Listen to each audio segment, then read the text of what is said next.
मैं बार बार कोशिश करता हूँ उस रीजन को ढूंढने के लिए जिस रीजन की वजह से आज हम इस स्टेज पे हैं और बाकी कंट्रीज इंक्लूडिंग डेवलप्ड कंट्रीज अपने अपने स्टेजेस पे हैं। इसके कई सारे रीजंस, हिस्टोरिकल फैक्ट्स, साइकोलॉजी मैंने समझी और एनालाइज करी। लेकिन आज एक ऐसी रिसर्च मैंने करी है जो कि काफी फैसिनेटिंग है। You should know it. मैंने ये रिसर्च करी कि एज ऑफ साइंटिस्ट क्या है, मतलब साइंस किस समय बढ़ने लग गई। तो अगर हिस्ट्री में हम जाएं, एक एज थी द एज ऑफ फिलोसफर्स, जहाँ पे साइंटिस्ट्स नहीं थे लेकिन फिलोसफर्स थे। और इस एज में इंडिया का भी अच्छा खासा डोमिनेशन था। People did not separate philosophy, mathematics, astronomy, medicine या पॉलिटिक्स। फिलोसफर्स सारी चीजें समझने की कोशिश करते थे। यहाँ पे एरिस्टोटल आए, आर्यभट्ट आए, आर्किमेडीज आए। अभी तक साइंटिस्ट वर्ड डेवलप नहीं हुआ था और उस समय सोसाइटी भी रिस्पेक्ट करती थी नॉलेज को, लेकिन एक्सपेरिमेंटेशन अनकॉमन था। एक्सपेरिमेंट करना या रिलीजन या सोसाइटी के खिलाफ जाना फेवरेबल नहीं था। फिर आता है the phase of preservation of knowledge.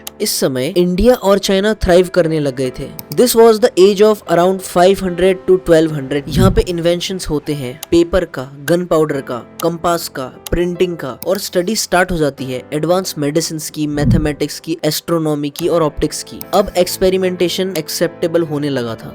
फिर आता है सबसे major phase, renaissance. This was the age of between 1400 to 1600। सब बदल गया, यूरोप बदल गया। यूरोप ने एंशिएंट ग्रीक नॉलेज रीडिस्कवर करी। जो पहले आर्टिस्ट थे अब वो एनाटॉमी भी स्टडी कर रहे थे। नेविगेशन बढ़ गया और सबसे मेजर चीज, people began questioning authority. This was revolution. Leonardo da Vinci, Galileo, Copernicus. Europe scientific revolution की तरफ बढ़ गया and entered in a phase between 1543 to 1700। इसे कह सकते हैं मॉडर्न साइंस का बर्थ। यहाँ पे साइंस क्लासिफाई हो गई। यहाँ पे डिस्कवरीज तो बढ़ी थी ही, एक नया मेथड डेवलप हो गया था, the method of careful observation, measurement, experiments, mathematics. और डिबेट और पब्लिकेशंस इसे मार्केट कर रहे थे। गैलीलियो, न्यूटन, केपलर, बोयल। अब साइंटिस्ट सिर्फ साइंटिस्ट नहीं थे, फिजिसिस्ट थे, एस्ट्रोनॉमिस्ट थे, केमिस्ट थे, मैथमेटिशियन थे। And in the age before 1800 science became respectable. Government ने फंडिंग स्टार्ट कर दी। प्राइमरली यूरोपियन यूनिवर्सिटीज में एक्सपेरिमेंटल साइंस आ गया था। अब साइंटिस्ट फिलोसफर्स नहीं थे,